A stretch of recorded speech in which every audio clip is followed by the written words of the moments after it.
driving here today, the road is just washboard. And washboard means that there's like loose gravel, and the more vehicles that drive over it at a certain speed, the more the tires bump. The more the tires bump, it creates these divots. And then the more people who drive behind go through, and it just makes them more compacted. And so as you drive, your vehicle will sway side to side because the tires aren't staying steadily on a surface. They are bouncing between the divots. And I found myself equating this experience of driving on a washboard road to what the spiritual journey is like. That those who've gone before us at certain speeds that weren't actually taking in the experience and digging into themselves and working through really deep and dark issues. They're just speeding along, creating this washboard effect, only for others to see how far they've gotten and just follow along. And so then the divots become compacted. So those people who journey much slower, more intentional, and look around and dig into things that have impacted them, dark and light, and look around to see the environment and the people in the environment and work these things through. Following on a road that has big compacted divots is very challenging. You have to learn how to drive on that. The tighter you hold to your steering wheel and you try to stay super straight on that road, it's impossible. It's impossible. You end up going very, very slow, and then it's extra bumpy and you still are swaying. And so I was thinking how when you're first learning, you're first on a spiritual journey, you start off fast because it feels like you just want to get through it. You want to get it over with because it's so disconcerting to not know what you're doing and how to even deal with what is happening. And so you start going fast, but then you realize you lose control really quickly and you could go off the road. You could end up going somewhere you never planned on going. So you pull back. And when you pull back, you're learning how to control your vehicle. And what happens is you have to loosen your grip. You have to loosen your grip on your steering wheel. And you have to allow the road to take you where it's going to take you. And you find that sweet spot of your speed that is not too fast, so you lose control, and it's not so slow that the bumps are so crazy intense. So on this spiritual journey, the message would be, figure out your own speed. Understand the vehicle that you're driving and how it handles road bumps, roadblocks, challenges. Get to know yourself and the way that you can find that journey more enjoyable, less stressful. So that when you come to a road that is covered in washboard, or your journey becomes not as smooth as you anticipated, you're prepared. You know how to handle it. You actually look forward to it because you've been through way worse things prior to your awakening. And so now this is all just icing on the cake.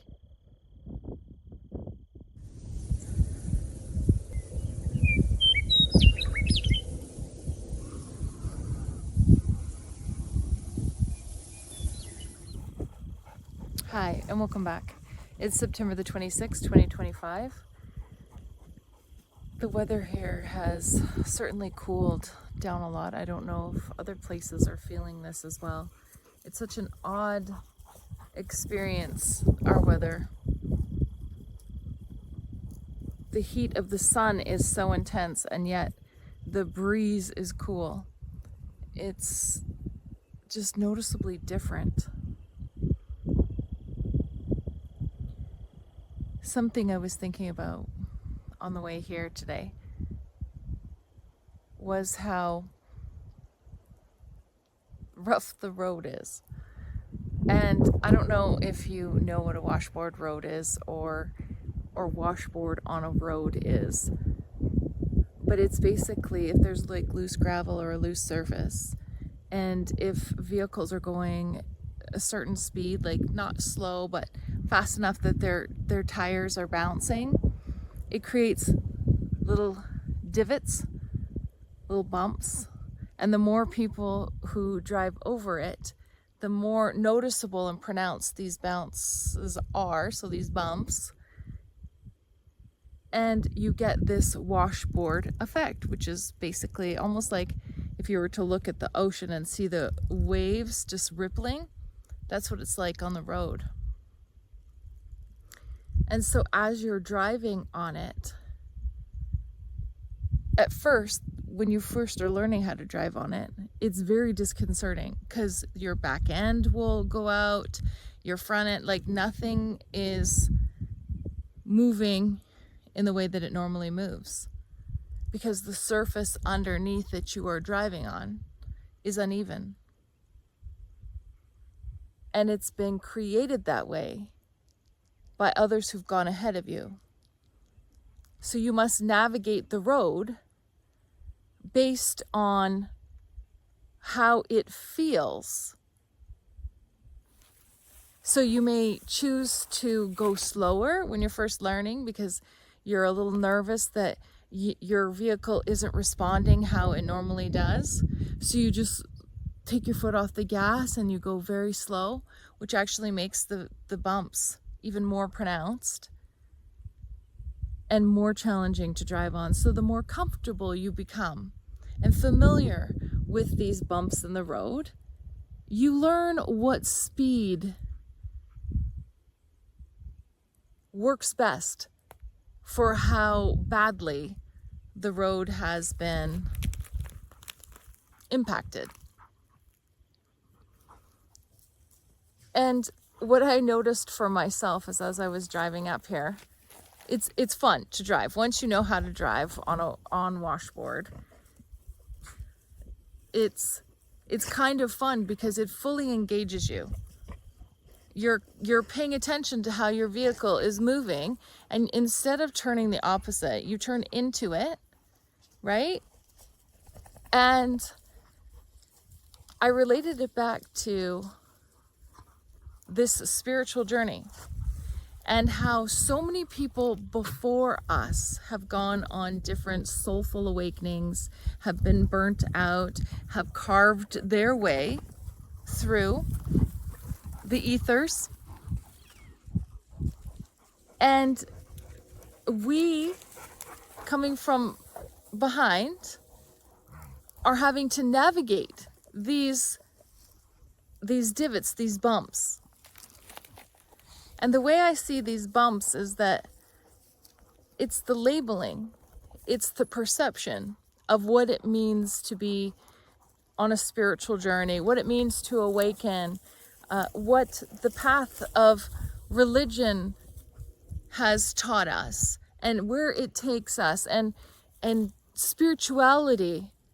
Does it really go anywhere different than down this same path that religion takes us? Well, it depends on who is driving. Who was driving to create these bumps that we are going over?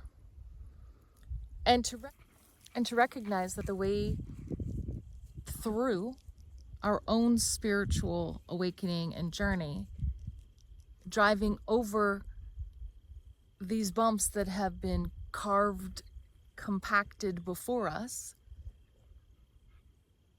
is to figure out what speed works for us, for our vehicle. Because just like a road, we're all driving different vehicles. It can be the same make and model, even the same year, but a completely different vehicle based on how well it was cared for, who actually manufactured it, the person, the machine, whatever, what flaws.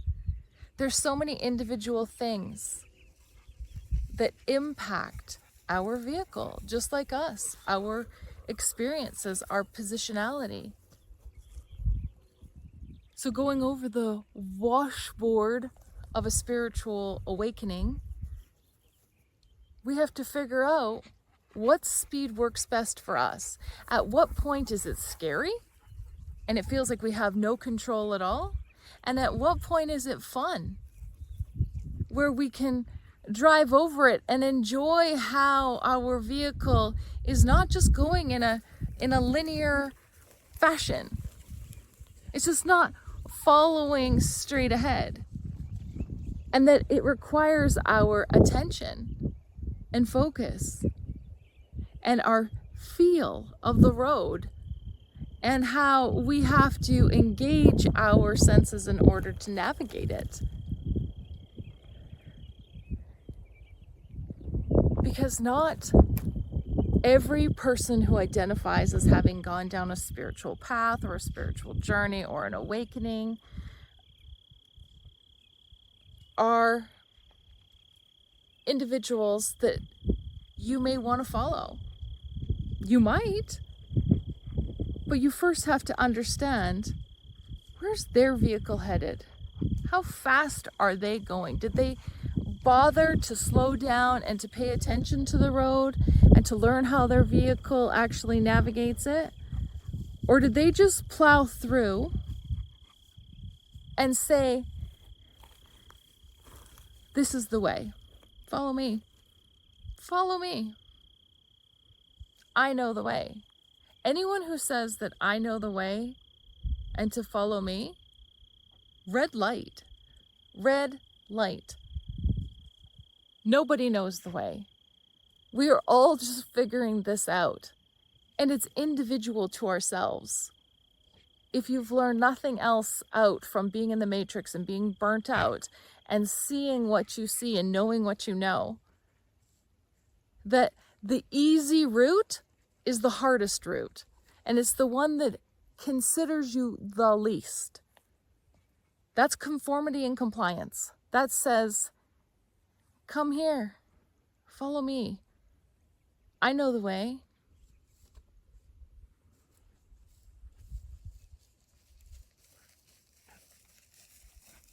Where are the questions in that? Where's the consideration to say, before you follow me, who are you? What are you looking for? What are you interested in? What are your abilities? What's your capacity and resilience? What direction do you want to head? What are some things in your life that you would like to experience to make it more fulfilling and to feel more contentment?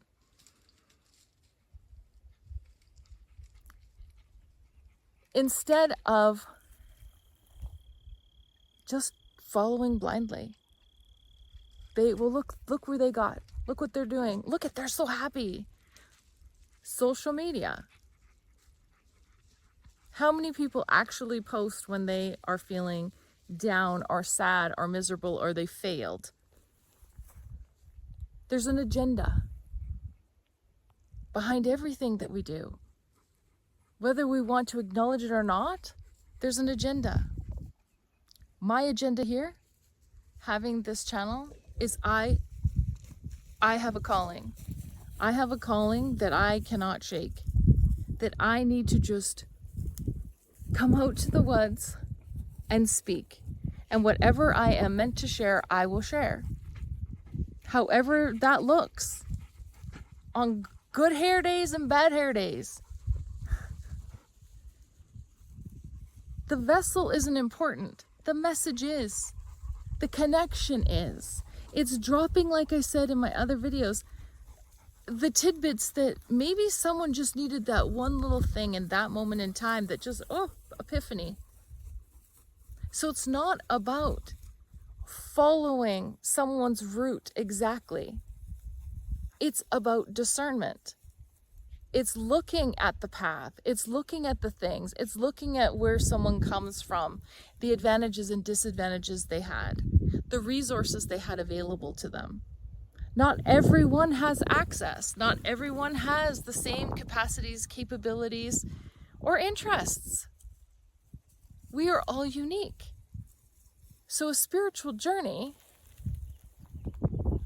should be just like driving on washboard on a road that has been compacted before, and taking a look at it and saying, how fast do I want to go? Do I even want to go down this road? Is this too much for me? Maybe I should try this road over here first. Get used to it. Dip a toe. Learn a little bit more about myself, that I can feel confident in taking this other road. It's your journey. You're co-creating it. So get to know the vessel, the vehicle that you're driving, so that you understand how to maneuver it through different situations that come across your path, to the point where you actually enjoy a challenge. You enjoy learning how to drive over bumps and to not hold on so tight to that steering wheel, trying to make it do something that it does not or cannot do. Go with the flow.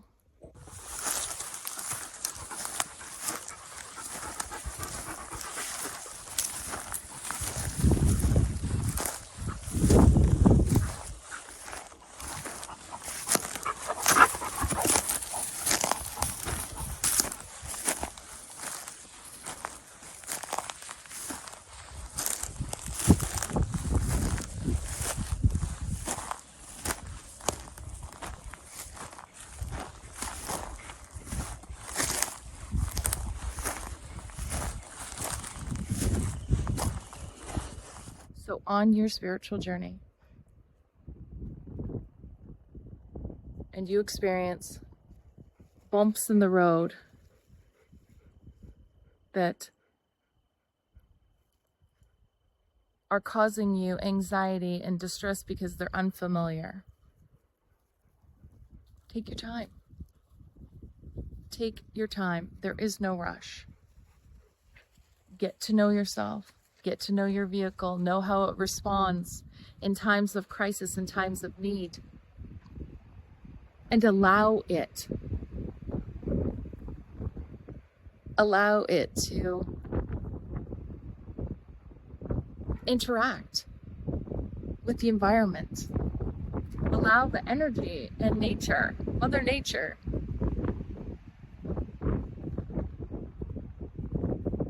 to ground you and to heal you and to reinvent you, so that when you come across these challenges, they don't seem so insurmountable. They become fun. Because you know you've done it before, and you're finding a new way now. You're finding a new way to enjoy what you're doing as you do it. Don't make everything work. Don't make everything hard. See it differently. Experience it differently. The more that you do that, a road that has bumps in it, divots, huge rocks or boulders, it just becomes a challenge, and one that you know you can easily overcome. And afterwards, you look back and you say, heck yeah, I got this. These past few days have been so exhausting. I've found that I have fallen back into old ways, old perfectionist ways of wanting things to be a certain way, and to make sure that I have crossed all my T's and dotted all my I's, and that I am not forgetting anything, and to stay up late to try to accomplish as much as I possibly can, and getting up early to start again. working towards this goal. And I find myself questioning, is this bringing me joy? What am I doing this for? And that interruption, just that simple little question of saying, this seems hard. This seems harder than it should be.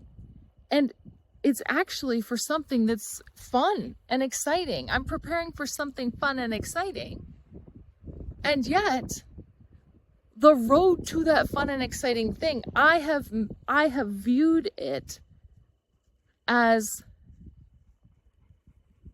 exhausting and challenging to maneuver through, because there's so much that I need or want to get done.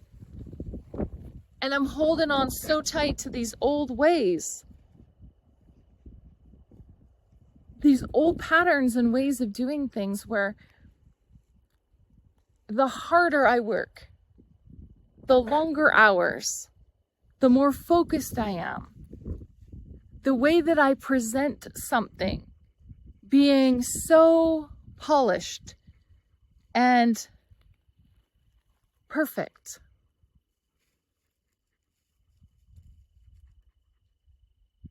takes away from joy, takes away from contentment, takes away from happiness, takes away from the experience that I'm actually working towards.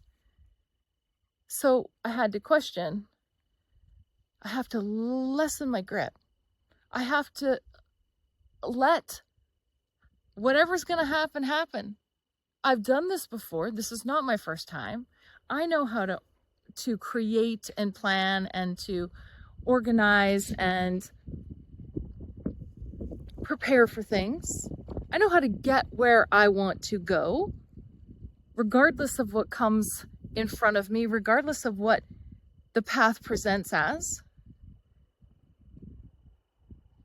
So taking that break and stepping back and loosening my grip on the steering wheel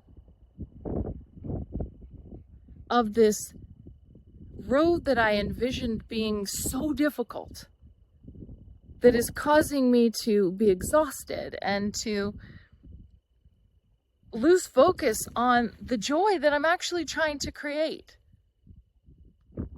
And as soon as I did that, my experience changed from being one of rigidity and self-punishment to one where I'm celebrating myself. Look at, this is good. This is good. This looks great. You're doing a great job. Take a break. Go do something else. Go take the dogs. Do the thing that you love doing, being outside, make a video. And as soon as I did that, those few words shift everything. And it's crazy to think that we spend the majority of our lives pushing, pushing, pushing, and holding on so tight to steering wheels over bumpy roads, almost closing our eyes, hoping we get there, as opposed to loosening our grip and letting our vehicle move how it's going to move, and trusting and having faith and enjoying the journey to where we're going.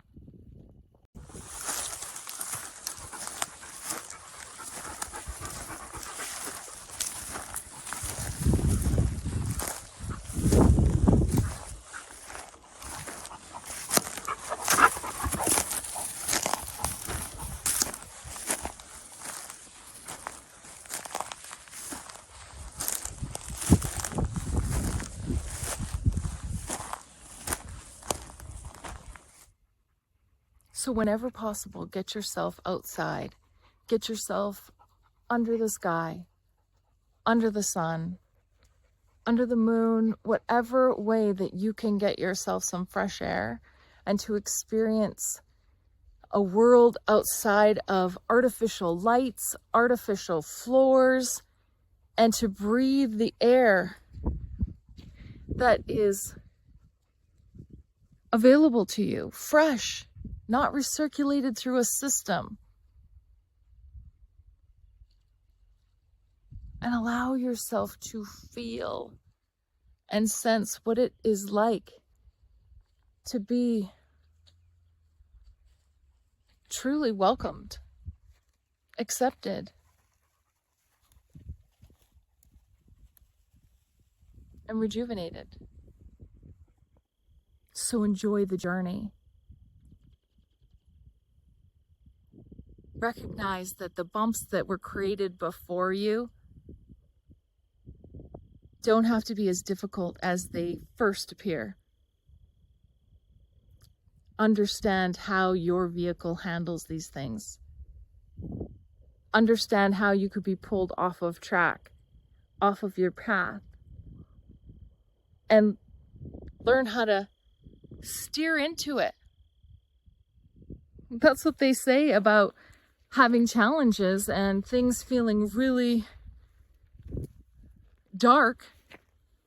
The only way to address these things is to go into the dark. On a dirt road, when you start to drift a certain way, you don't turn the opposite way, you turn into it. Same as with going through the shadows of your life, the darkness, the things that are very difficult and challenging. You turn into them, you go into them so that you can have a better understanding of them. So you can navigate your way through when they show up again in the future. You're more prepared.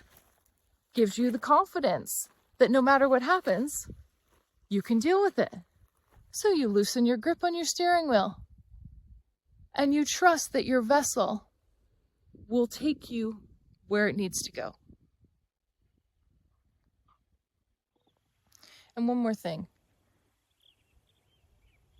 Who says that a spiritual journey is sitting on a couch and doing nothing? I have to say, since I have awakened, I have never been busier. And busier how I want to be busy. Choosing the things I want to invest myself in, as opposed to just on a hamster wheel every single day, doing what I'm told to do, what I'm needed for, where I need to be, how I need to be, who I need to engage with. My choice. So a spiritual journey is busy. It's just your decision on what that looks like. Don't kid yourself. People who say that they're on a spiritual journey and they are awakened, they're not in a yoga class just praying to whoever or meditating and just wishing things come true. They may be doing those things, but they're also active.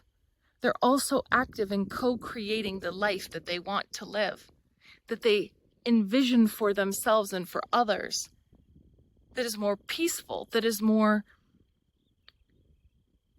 reciprocal, balanced, integrated, and that reflects the person and the soul that they know themselves to be. A spiritual awakening isn't a get out of jail free card or it's the opposite of that. It's go into jail, isolate, dig into yourself, take that time, get rid of the job, get rid of the money, get rid of all of the things in the ways that kept you stuck and bound. Not to just get rid of your money because that will say it's not going to save you. It's disconnecting from your need of things, from your desire to accumulate. A spiritual journey is not for the weak-minded. It is for those who are warrior spirits, who are fearless, who are willing to put it all out there and to step into their beliefs and to trust that their inner knowing will guide them where they need to be.